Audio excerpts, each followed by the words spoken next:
Vous le savez, si vous avez suivi la chaîne, il y a quelques mois maintenant, je vous ai testé les Philips Hue. Et vous avez eu l'air d'apprécier le test, et pas que vous d'ailleurs, puisque Philips a retweeté directement le post que j'avais fait sur Twitter. Du coup, comme j'aimerais encore équiper mon appartement avec d'autres Philips Hue et quelques accessoires, je me suis dit, tiens, je vais les contacter et on va voir ce qu'ils vont me répondre. Ce que j'ai fait, je les ai contactés, je leur ai dit, bah voilà, j'aimerais bien faire le test et tout, j'aimerais quelques accessoires pour faire le test, je vous les rendrai, tout ça. Et ils ont dit, banco, pas de problème, on vous met en relation avec le service presse pour voir s'ils peuvent vous envoyer quelques éléments. Et c'est ce qui s'est passé, j'ai eu ce colis cette semaine, il y a quelques éléments dedans, on va voir ça tous ensemble. Alors je voudrais quand même préciser quelque chose, ce n'est pas du placement de produit puisque c'est moi qui ai demandé à Philips de pouvoir tester le matériel et eux m'ont gracieusement dit oui, pas de souci, et il faut savoir que ce matériel retournera chez Philips, donc ce n'est pas un don, ce n'est pas un cadeau, donc pas un placement de produit. C'est moi qui ai voulu tester ça avant de l'acheter réellement pour voir si ça convient à ma configuration d'appartement, et ils ont bien voulu jouer le jeu et je les remercie encore. Et du coup, on va passer au déballage du colis.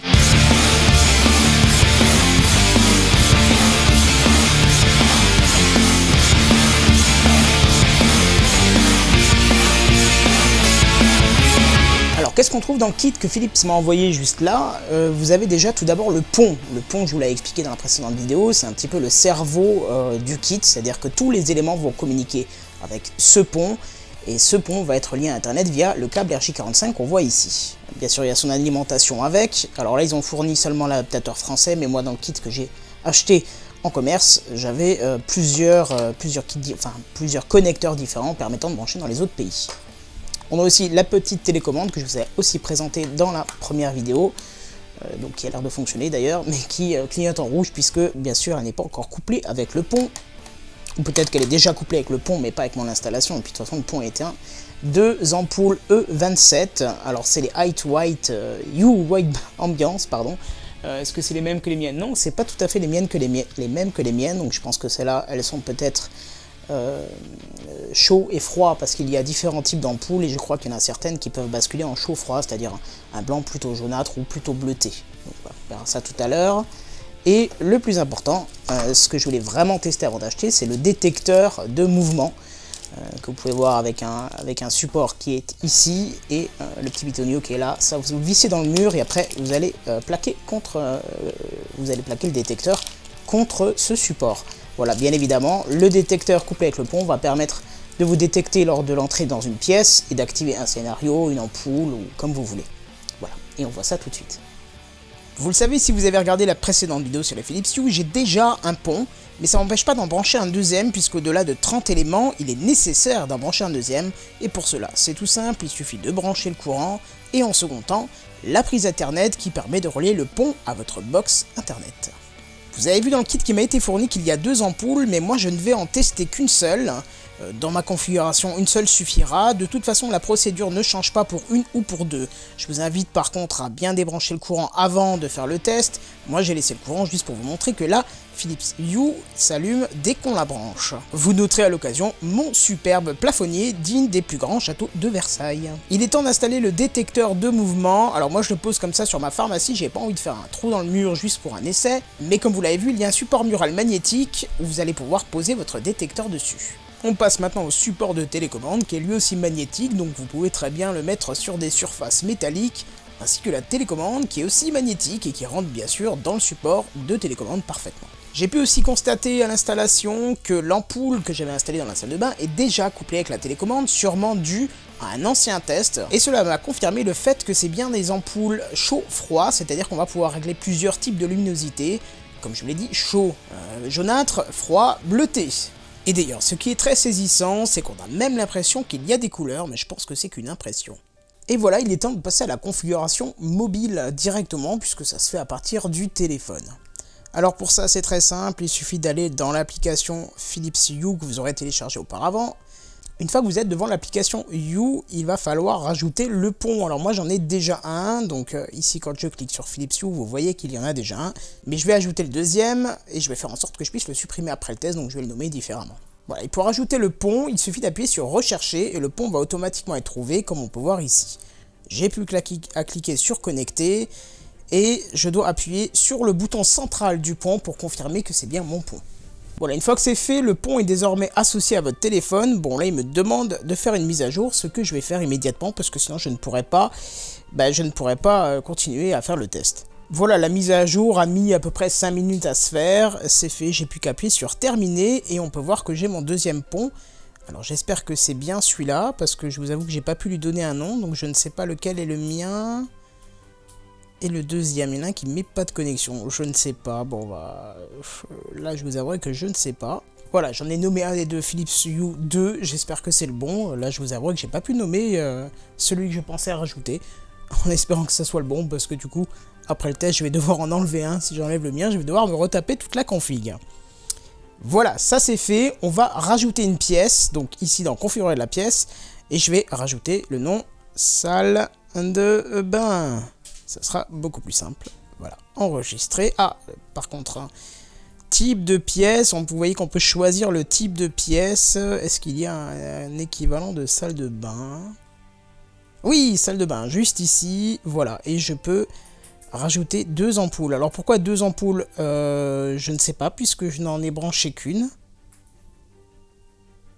Ça c'est très étrange, puisque l'autre est là-bas, elle est même pas branchée, donc rajoutons les deux, qu'est-ce que vous voulez que je vous dise? Elle est peut-être déjà associée avec le pont en fait, c'est peut-être ça la... C'est peut-être ça le Hummer Dimmer Switch, voilà. Donc vous voyez qu'on a un accessoire en plus, c'est... Alors, je vais faire configuration de l'accessoire, Hummer Dimmer Switch, option, si vous voulez connecter un auparavant, qui a déjà servi à contrôler des lumières ou a été fourni avec les lumières. On va prendre l'option 2. Assurez-vous que la languette qui dépasse du compartiment de priorité clignote. Si ce n'est pas le cas, appuyez sur le bouton Setup situé à l'arrière pendant 1 seconde. Alors, c'est ici, l'interrupteur est ici. Alors, est-ce qu'il clignote? Non, il ne clignote pas. Voilà, j'ai été chercher un petit cure-dent, histoire de presser le bouton Setup, en espérant, pendant 1 seconde, voilà, en espérant que ça suffira. La LED clignote, ça y est, là on peut appuyer. La recherche peut prendre jusqu'à 3 minutes, assurez-vous que les lumières sont sous tension, il se peut que les lumières clignotent, mais ceci est normal. Voilà, ça y est, la télécommande a été trouvée, sauf que bon, j'ai fait une fausse manip, j'ai écrasé ma propre télécommande qui se trouve là-bas au mur. Ça c'est un petit peu dommage, et on peut voir que dans la configuration, il y a tout sauf ma maison dedans, en fait. C'est pas grave, on va refaire pour l'occasion une nouvelle config. Alors vous voyez qu'il y a 4 éléments sur la manette, enfin sur la manette, sur la télécommande, où vous pouvez définir des éléments. Vous allez pouvoir dire pour la première presse, tu prends le dernier statut, pour le deuxième tu choisis détente, lecture, concentration, stimulation. D'ailleurs ce qui est très drôle c'est que c'était écrit en anglais, donc à mon avis le test a dû servir pour quelqu'un d'anglais en fait, je pense. Voilà. On va pas aller plus loin sur cet accessoire-là, puisque la télécommande, je vous l'ai déjà montré dans la précédente vidéo. Nous, on va plutôt s'occuper du détecteur de mouvement, puisque c'est cette occasion, enfin, c'est cette situation qui m'intéresse. Voilà, et je me retrouve avec le détecteur de mouvement que j'ai été chercher dans la salle de bain. On va pouvoir le configurer. Alors pour ça, on est toujours dans configurer des accessoires. On va rajouter ça et on va choisir le sensor. Alors comme il ne clignote plus, ça fait un petit moment qu'il est allumé, je vais faire comme c'est écrit là-dessus, appuyer sur Setup pendant 1 seconde. On va attendre que la LED clignote. Elle clignote pas, j'ai pas dû appuyer assez longtemps. Ça y est, elle clignote, je peux mettre la LED clignote et il va détecter le capteur. Ça y est, le capteur a été détecté et il me propose de l'associer à une pièce. Ce que je vais faire, je vais mettre salle de bain, voilà. Placez le capteur afin qu'il couvre l'entrée, les entrées de la pièce. Effectivement, on nous indique comment le placer, je vais mettre compris. Voilà, votre capteur sera configuré pour salle de bain avec les valeurs suivantes pendant la journée de 8 à 23 h s'il n'y a pas assez de lumière. Donc c'est bien, hein, donc ça veut dire qu'il ne va pas s'allumer n'importe comment. Et en plus, on peut lui définir un temps où il va rester allumé. Lorsqu'il n'y a pas de mouvement pour 5 minutes, les lumières vont d'abord se tamiser, puis s'éteindre. Donc ça, c'est intéressant. Merci Robin qui passe en plein milieu. Vous aurez l'occasion de définir combien de temps vous mettez pour aller aux toilettes. Le capteur est enfin configuré, on va pouvoir passer à la mise en place et faire le test. D'ailleurs, juste avant de partir, vous voyez qu'en fait, il détecte qu'il y a assez de lumière ici pour pas détecter, enfin pour pas activer la lumière qui se trouve actuellement dans la salle de bain. On peut alors constater qu'effectivement, lorsque je rentre dans la pièce, la lumière s'allume bien. Passons pour le bruit. J'ai pu constater par contre que j'avais mal placé le détecteur et qu'au bout de quelques secondes, il est passé en mode tamisé. J'ai essayé de faire quelques gestes de la main pendant l'action que vous entendez, mais ça n'a rien donné. J'avais vraiment mal mis le détecteur.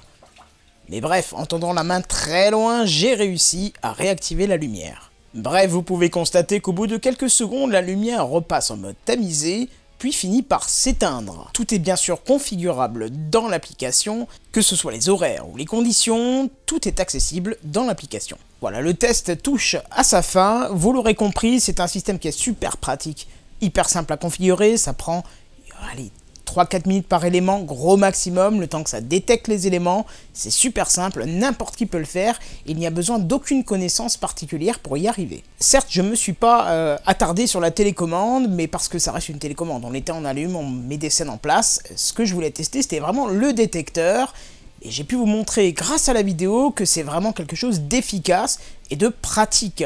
Plus besoin de gérer ses propres lumières, le détecteur le gère à votre place, et ça c'est vraiment super. Certes, j'en conviens, le prix des produits Philips Hue ne sont pas forcément très accessibles. Il faut guetter parfois certaines promos et vous pourrez vous équiper à moindre prix puisqu'il y a souvent des promos avec des starter kits, c'est-à-dire que le pont est compris dedans et quelques lampes y sont aussi. Voilà, j'espère que ce test vous aura plu. N'hésitez pas à mettre un pouce vers le haut parce que ça m'a pris une journée complète pour réaliser cette vidéo. Je voudrais remercier aussi très particulièrement Philips pour m'avoir prêté ce matériel. Ils me l'ont prêté, mais certes ils ont gagné un achat puisque le détecteur je vais l'acheter, je pense, très rapidement.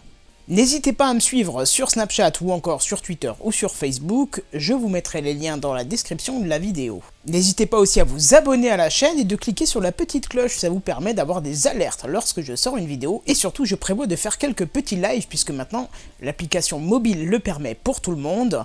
Surtout pour la fin du mois, vous verrez, ce sera une petite surprise. Sur ce, j'espère que ce test vous aura plu et j'espère qu'on se retrouvera sur la prochaine vidéo. Mais en attendant, je vous dis à plus, bye bye!